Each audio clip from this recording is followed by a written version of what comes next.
Olá, meu nome é Loreta. Hoje eu convidei a doutora Diná, minha professora no curso de nutrologia, para falar de um tema muito importante que são os transtornos alimentares que acometem adolescentes, mulheres e homens também. E é muito importante a gente como mãe, a gente como mulher, dona de casa, que vê essas coisas, ou médico mesmo, saber identificar esses quadros.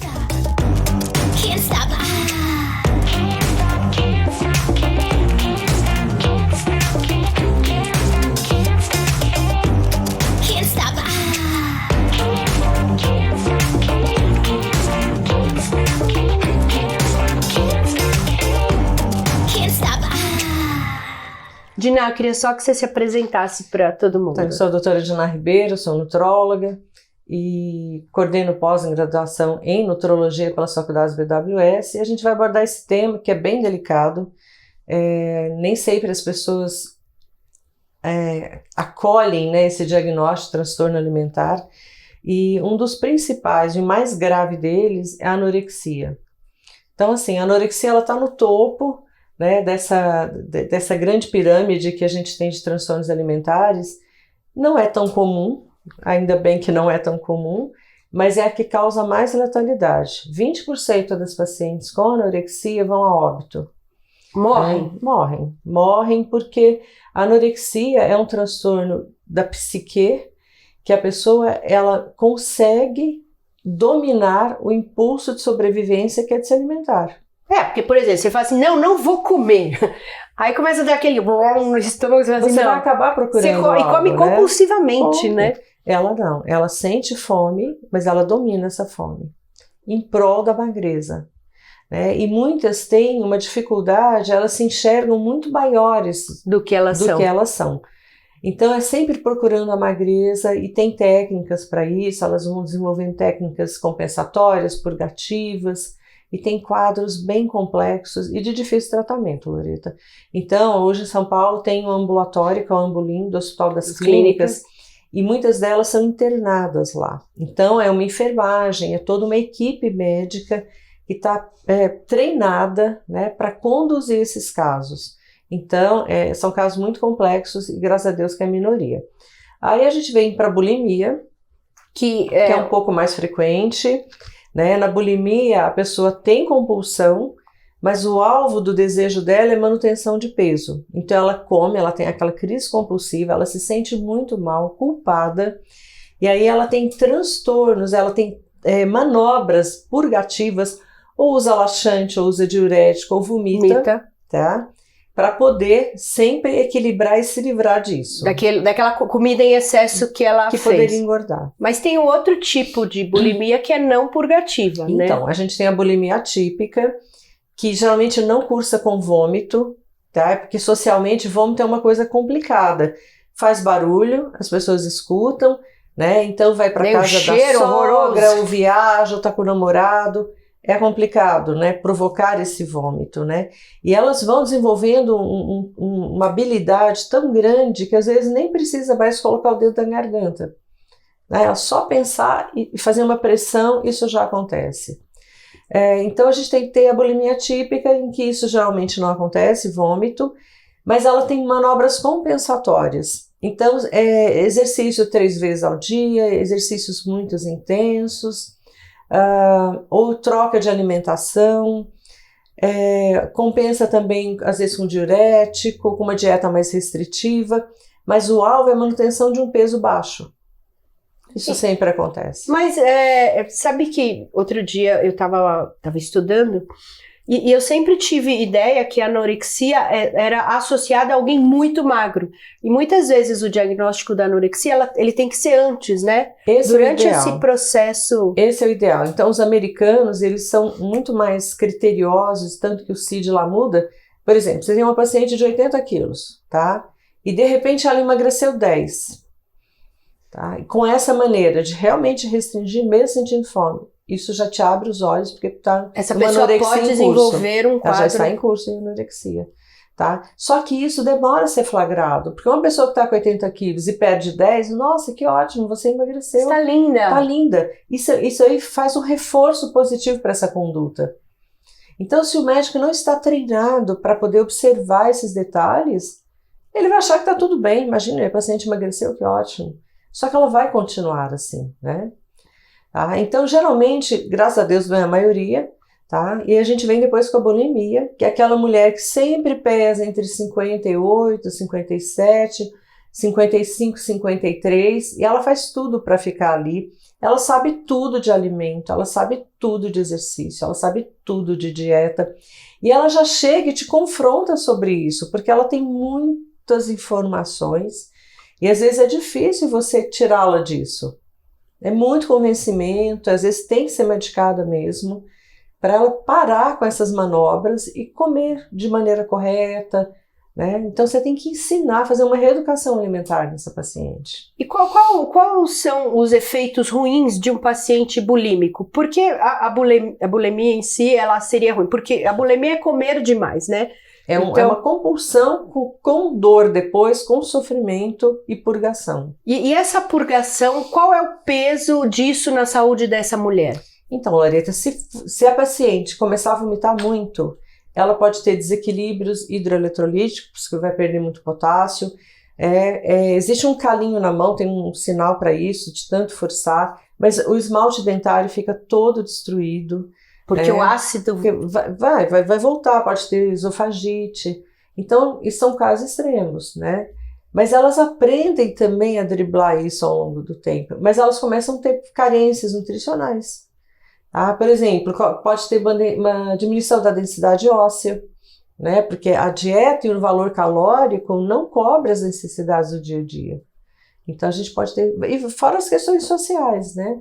Então já começa a ter um pouco mais de reclusão, já não vai em eventos sociais familiares, então tem sempre desculpas, né? Então causa também danos sociais para essa paciente. Te leva a uma vida mais restritiva. Mais restritiva. E tem outro tipo de transtorno alimentar? A gente tem vários, né? O mais comum deles é o transtorno compulsivo alimentar, em que o foco do paciente é o alimento. É aquele que já acorda pensando no que vai comer no almoço, no jantar. É o gulosinho. Ele tem esse aspecto de comer mais, mas assim, é a preocupação com o alimento. Tá? Então, aquele paciente que come, vai engordando e não liga muito e nem tenta baixar esse peso. Tá? E quando ele tenta baixar, geralmente é com muito sofrimento, porque ele não consegue. Então, é aquela paciente que geralmente diz que no final da tarde ela tem crise, que sai comendo tudo e que come muito chocolate, né? E tem outros transtornos que podem acontecer juntos, porque a gente às vezes tem mais de um, Loreta. Tá? Você pode ter o transtorno compulsivo alimentar com o comer noturno. Que é aquele que eu achava sempre assim, coitado, porque eu acordo, eu fico com fome, né? Mas eu não vou comer.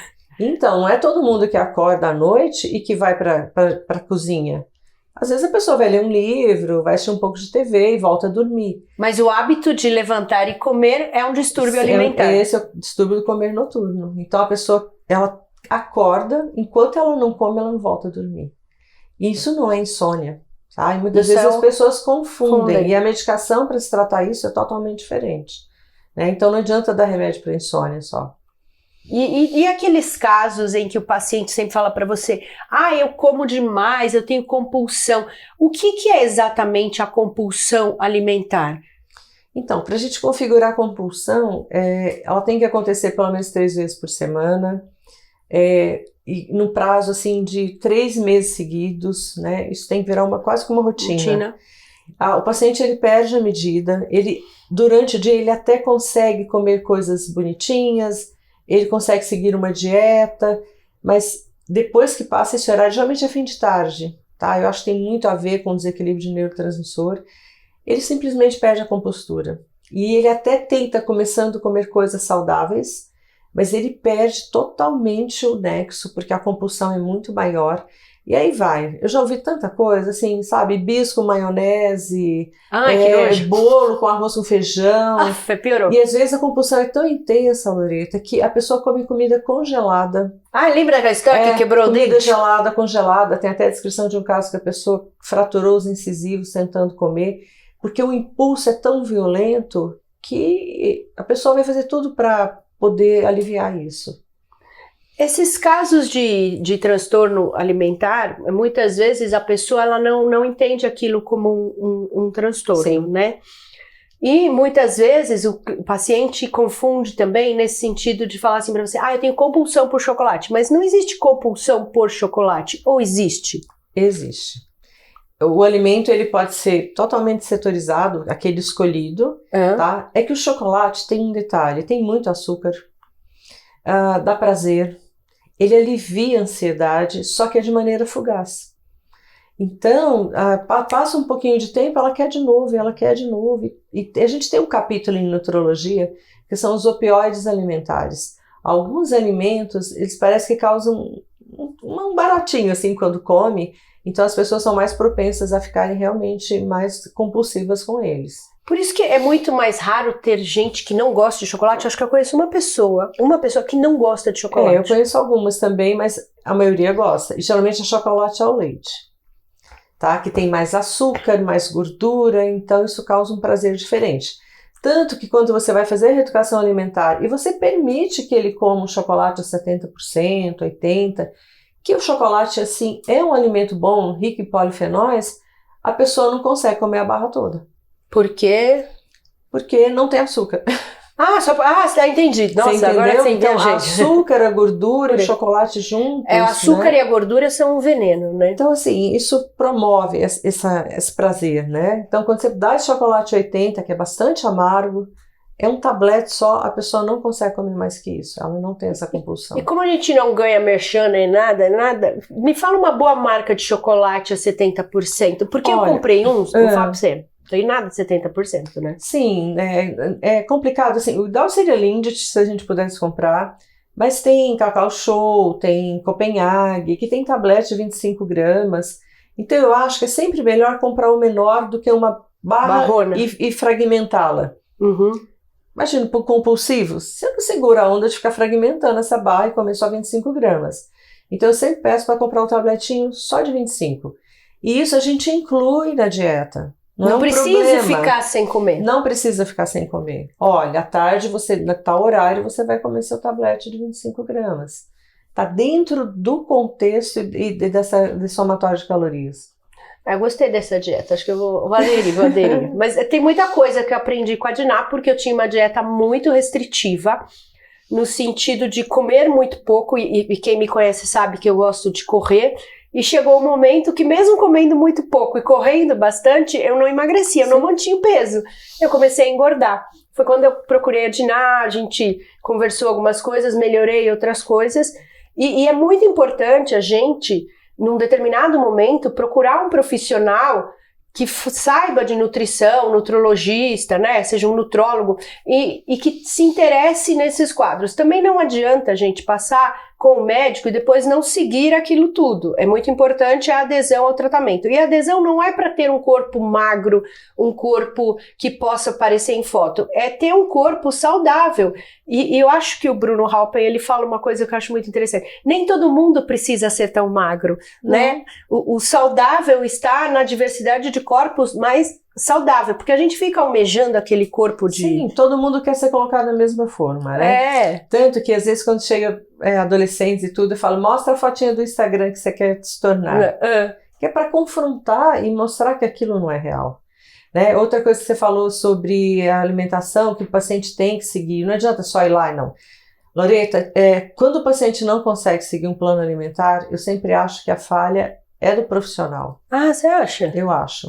Porque assim, a gente não conseguiu ainda permear o que está acontecendo com esse paciente que o impede de seguir esse plano alimentar. Ou você não ajustou de maneira adequada, ou você não conseguiu fazer ainda o diagnóstico correto desse transtorno alimentar, ou entender de maneira adequada a realidade desse paciente. Então, você propôs um plano alimentar que não condiz com a realidade dele.